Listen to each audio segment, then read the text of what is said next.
Welcome back. Today, we are investigating Göbekli Tepe, the 12,000-year-old site that should not fit the old story of civilization. Long before the first cities of Mesopotamia, long before the pyramids, long before Stonehenge, people climbed a limestone hill in what is now southeastern Türkiye and began cutting enormous pillars from the living rock. They had no metal tools. They had no wheels. They had no writing. They had not yet built the kind of farming states that later raised temples, palaces, and armies. Yet on this hill, they created monumental circular buildings filled with carved animals, human-like pillars, stone benches, and carefully planned spaces. Some pillars rose more than 5 meters high. Some carried arms, hands, belts, and loincloths, as though the stones themselves were standing people. Foxes, snakes, wild boar, birds, insects, and predators moved across their surfaces, and at the center of the largest enclosures, 2 tall figures faced one another in silence. For decades, Göbekli Tepe was called the world's first temple. It was said that wandering hunter-gatherers came here only for rituals, then left again.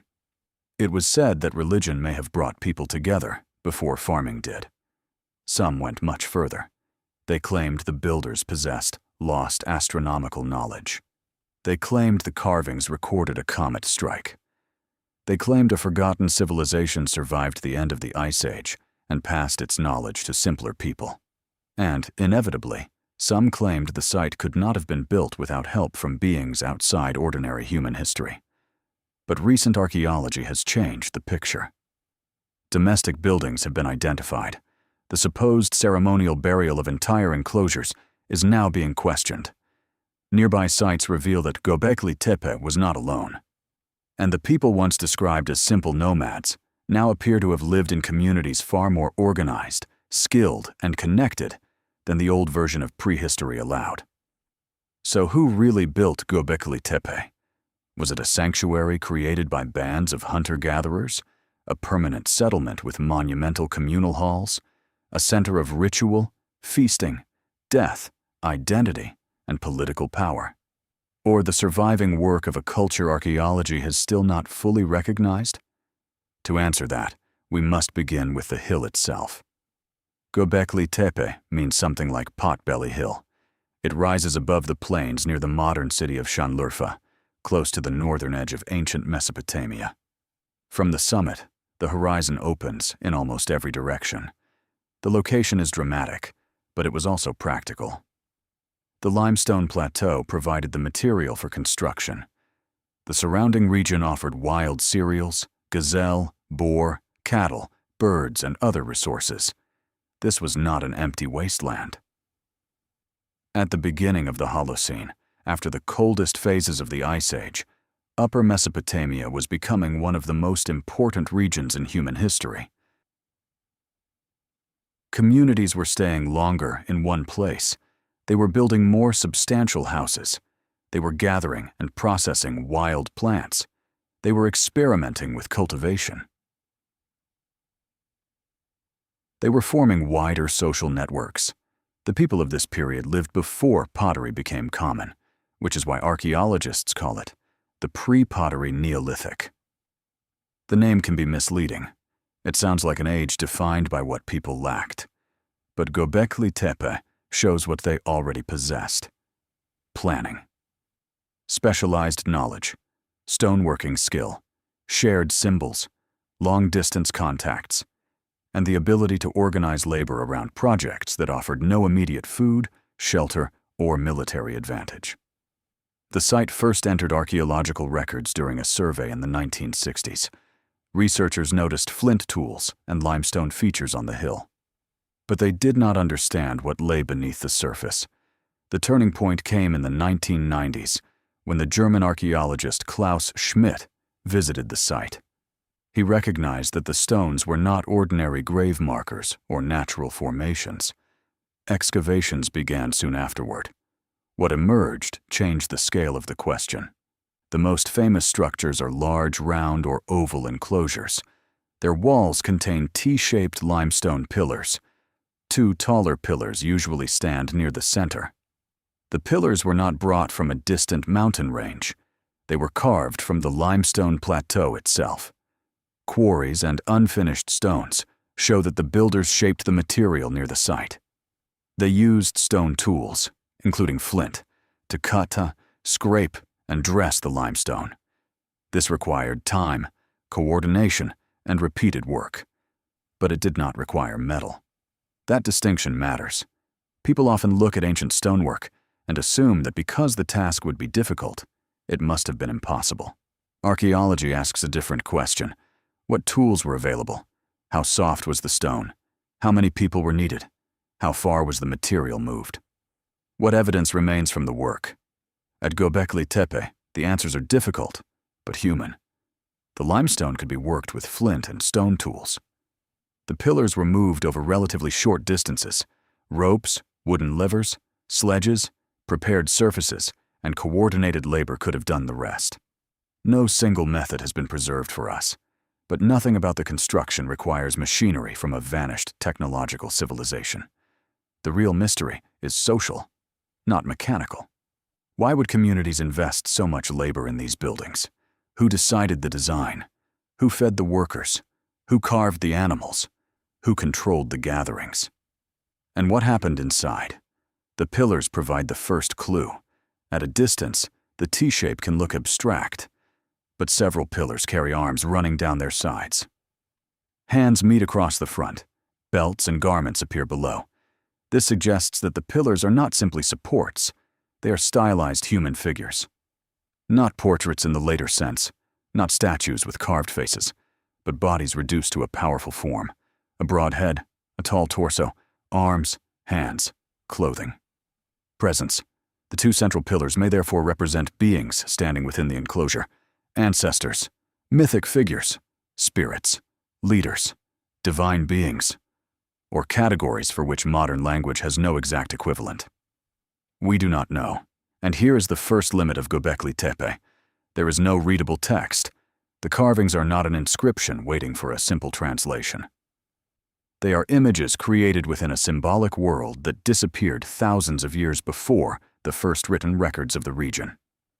A fox may have represented danger, identity, a clan, a season, a story, a ritual role, or simply a fox. The same problem applies to snakes, vultures, boar, scorpions, insects, and other animals. Many are powerful, dangerous, or difficult to control. Domestic animals are not the main subject. The imagery belongs to a world in which human communities lived closely with wild landscapes and wild creatures. Some researchers have argued that the carvings express human domination over nature. Others see a world in which humans and animals participated in shared spiritual relationships. Others interpret the images as memory, myth, death, transformation, or group identity. The honest answer is that the carvings prove symbolic complexity. They do not reveal one certain religion. This is where the phrase, "world's first temple," becomes both useful and dangerous. It is useful because the buildings were clearly more than simple huts.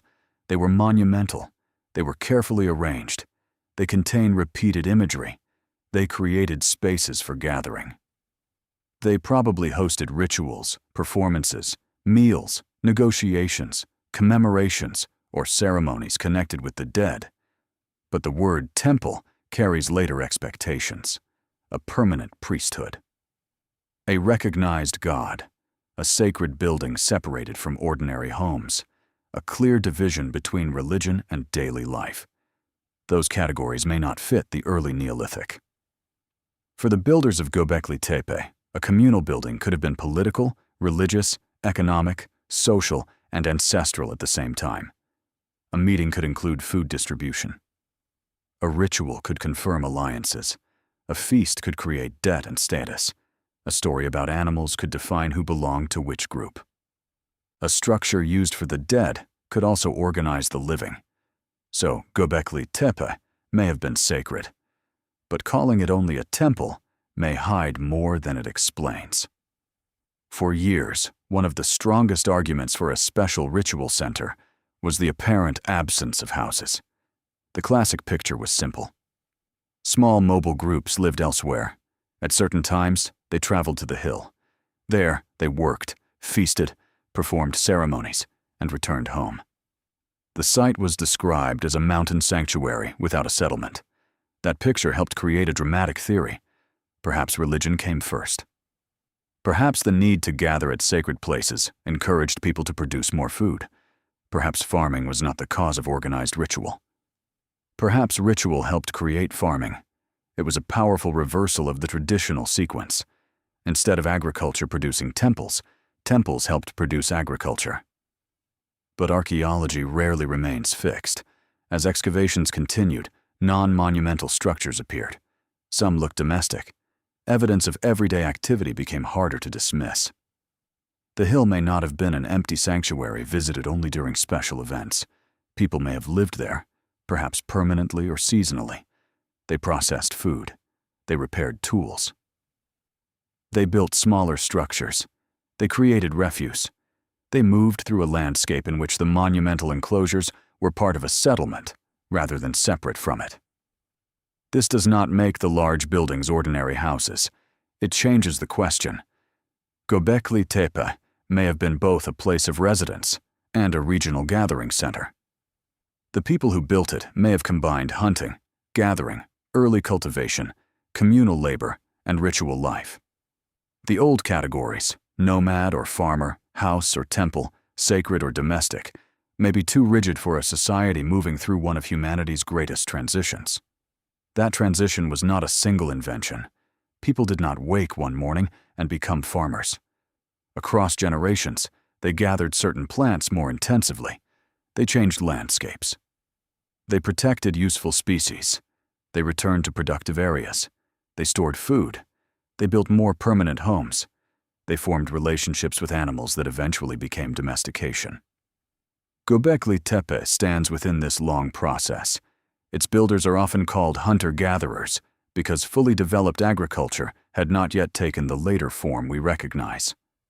But that does not mean they wandered without settlements, planning, property, leadership, or inherited knowledge.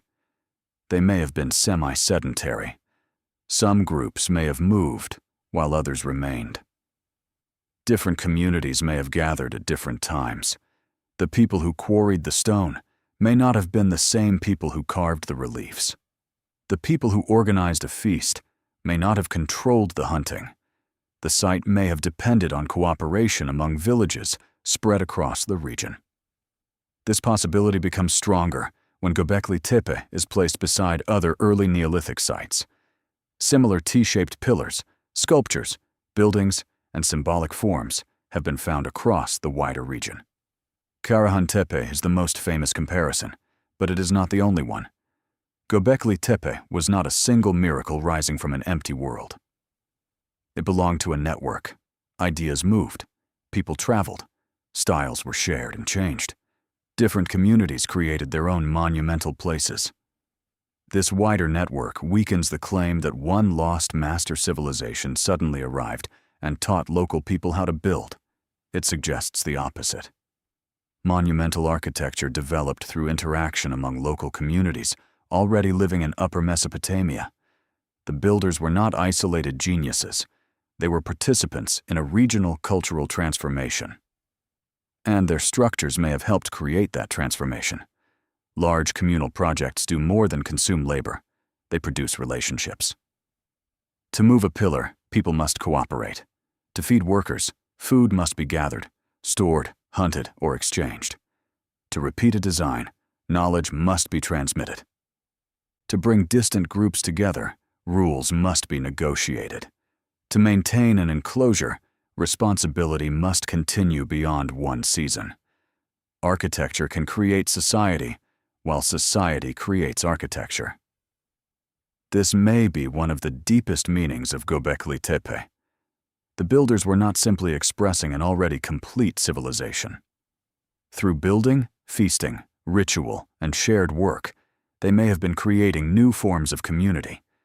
There are signs that planning went beyond placing stones in a circle. A geometric study of enclosures B, C, and D identified a pattern connecting their central points in what appears to be an equilateral triangle. The researchers argued that the three enclosures may have been conceived as a single project. If correct, This means the builders worked from an overall plan. They were not adding random circles wherever space allowed.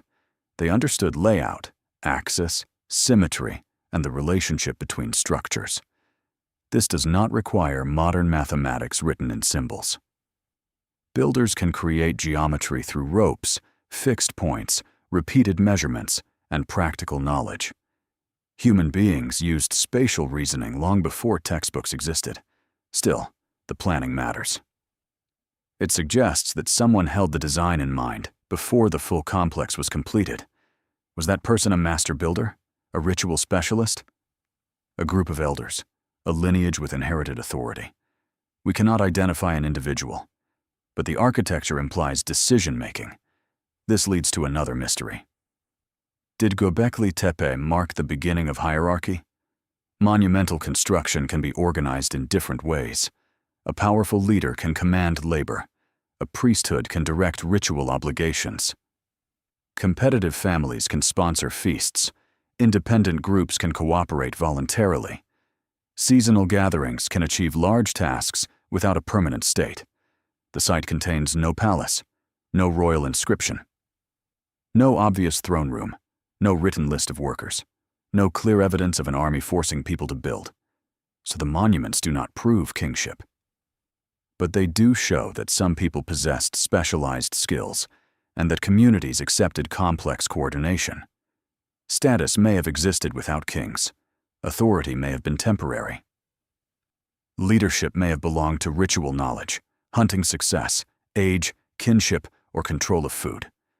The society behind Göbekli Tepe may have been neither fully equal nor ruled by a state. It may represent the unstable middle ground, where new forms of power were beginning to appear. Food could have been central to that power. Large quantities of animal bone and stone tools show that hunting and butchery mattered. Gazelle and other wild species were consumed. Plant foods were processed. Researchers have discussed feasting as one way the site brought groups together. A feast is never only about calories. It can celebrate, reward, compete. Remember, create alliances, display generosity, or place guests under obligation. Imagine groups arriving from different settlements. They bring meat, grain, skins, stone, stories, and labor. They enter an enclosure dominated by towering human-like pillars. Animals cover the walls. Food is distributed. Performances take place. The names of ancestors are spoken. Agreements are made. Young people meet partners. Conflicts are settled. Plans for hunting, building, or migration are discussed. We cannot prove this exact scene.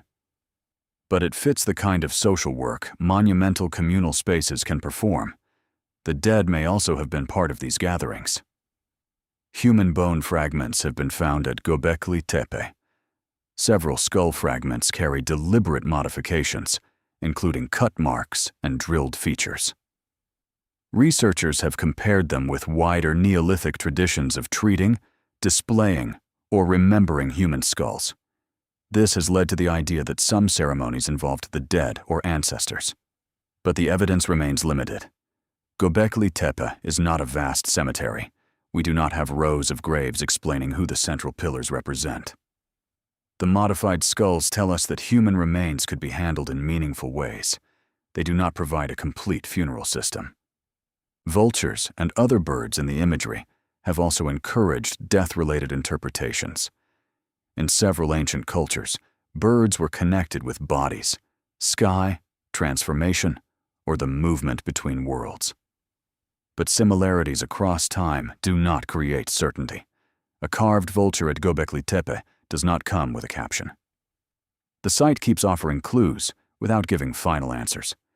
One of the most famous clues is Pillar 43, often called the vulture stone. It contains birds, other animals, abstract signs, and a small human figure. Some researchers and popular writers claim these images form an astronomical record. In the most ambitious version, the animals represent constellations, and the pillar records a catastrophic comet impact near the beginning of the Younger Dryas, a period of climatic change.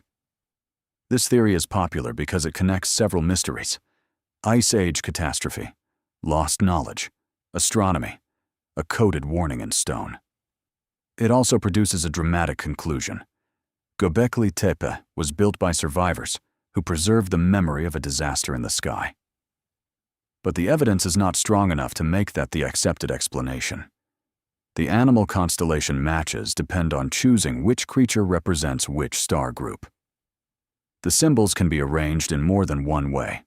There is no independent key proving the code. And even if an image had an astronomical meaning, that would not prove a global lost civilization. Ancient people watched the sky. Hunter-gatherers understood seasons, animal movement, moon cycles, and stars. Detailed sky knowledge is not evidence of advanced machines or an erased empire. The correct position is not that astronomy was impossible. It is that the specific comet code interpretation remains debated and unproven. The same caution applies to alignments with Sirius, solstices, or other celestial events. Some buildings may have had meaningful orientations. Many ancient structures did. But orientation can be shaped by slope, entrances, wind, views, construction sequence, or ritual preference. Without text or repeated precise patterns, a proposed alignment remains a hypothesis. Göbekli Tepe does not need a hidden star map to be extraordinary. Its confirmed archaeology is already more important than the sensational claims. Another famous claim concerns the ending of the site. For years, the large enclosures were said to have been deliberately buried. According to this interpretation, people filled the buildings with rubble, bones, tools, and debris during planned closing rituals. The burial preserved the pillars. It also created a powerful image. A society intentionally hid its sacred center beneath the earth and walked away. Why would they do that? Did their religion change? Were the structures dangerous? Was the site sealed after catastrophe? Did the builders intend to protect a message for the future? The mystery became central to documentaries and books, but recent work has challenged the deliberate burial model. A reconstruction of the Neolithic topography argues that collapse, erosion, slope movement, and material washing down from higher areas probably filled and damaged the monumental buildings. Some structures were repaired. Walls were added. Terraces may have been built to stabilize the slope. Major slope failures may have forced abandonment. This does not prove that no ritual closure ever happened. Ancient people could have added material intentionally in some phases, but the simple claim that the entire site was ceremonially buried is no longer secure. The hill may have buried its own buildings gradually through construction debris, collapse, erosion, and landslides. This change is important because it shows how archaeology works. A compelling story can dominate for years. Then, new excavation, stratigraphy, and landscape analysis reveal a more complicated process. The mystery becomes less cinematic, but more accurate. Göbekli Tepe was not frozen in one moment. It changed for more than 1,000 years. Buildings were constructed, modified, repaired, rebuilt. Damaged, replaced, abandoned, and sometimes built over. The site was a living place with a history, not one perfect monument created at once. This also means the question, who built Göbekli Tepe, has no single answer. Different generations built it. Different groups may have controlled different enclosures. Styles continued, while layouts changed. Round structures gave way to more rectangular forms. Monumental architecture existed beside smaller buildings. The people at the beginning were not identical to those living there centuries later. The site covers a span longer than the distance between us and the Middle Ages. Imagine treating every European building from that entire period as the work of one person or one belief system. That is what popular discussions sometimes do to Göbekli Tepe. They compress centuries into one mysterious event. The lost civilization theory depends on this compression. It suggests that the builders arrived with knowledge already complete. But the archaeological record shows development. Regional comparison shows shared traditions. Construction phases show experimentation. Damage and repair show adaptation. Domestic structures show daily life. Quarries show local work. Stone tools show the technology. Animal bones and plant processing show subsistence. Nothing requires an invisible civilization standing behind the builders.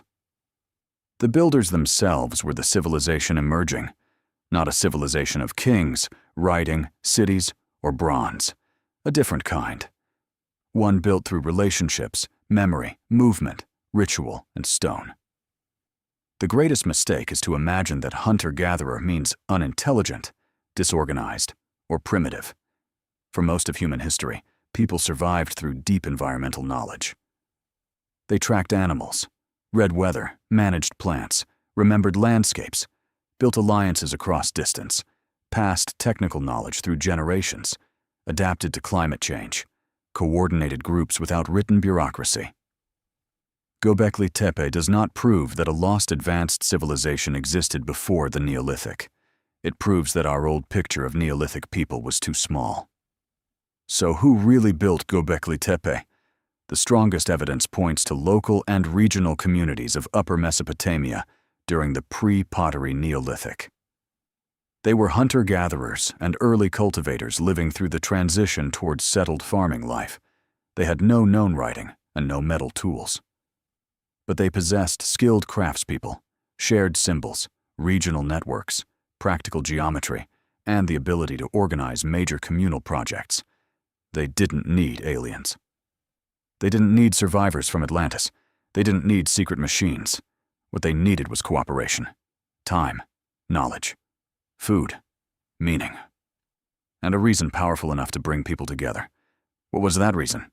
Here certainty ends. The buildings may have hosted rituals connected with animals, ancestors, death, identity, or cosmic order. They may have been assembly halls where communities negotiated alliances and status. They may have supported feasts that helped leaders gain influence. They may have united groups during seasonal gatherings. They may have served several purposes at once. Göbekli Tepe was probably not only a temple. It was probably not only a village. It was a place where society was being reorganized, and that may be why it feels so modern. The builders were confronting a problem humans still face. How do strangers become a community? How do large groups cooperate? How does shared belief become shared labor? How does architecture turn memory into something physical? How does a gathering place create power? Göbekli Tepe may preserve an early answer. People gathered around figures larger than themselves. They carved the dangerous animals of their world into stone. They ate, worked, remembered, competed, cooperated, and returned, generation after generation. The stones did not appear before civilization. They were part of civilization becoming possible. That is the real reversal. The old story said people first learned to farm, then built villages, then created religion, hierarchy, monuments, and complex society. Göbekli Tepe shows that these processes were entangled. Gathering could encourage food production. Ritual could create alliances. Architecture could strengthen settlement. Feasting could produce leadership. Shared symbols could connect communities across distance. There may never have been one first cause. The temple did not simply come before the farm. The farm did not simply come before the temple. People changed their food, buildings, beliefs, and social relationships together. The greatest mystery of Göbekli Tepe is therefore not how humans lifted heavy stones. It is how they began building worlds larger than the family group. The hill gives us no names, no kings, no architects, no prayers, no myths we can read. The builders remain anonymous.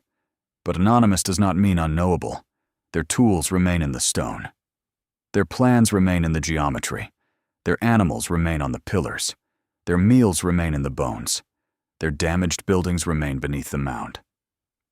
And their achievement remains visible in the fact that 12,000 years later, we are still trying to understand why they gathered there. Göbekli Tepe should not exist only if we begin with the wrong idea of what ancient people were capable of. Once we abandon that idea, the site becomes even more powerful. It is not evidence that someone else built human civilization for us. it is evidence that ordinary humans, working across generations, were capable of becoming something the old textbooks did not expect. The stones were not left by visitors from another world. They were raised by people entering a new one,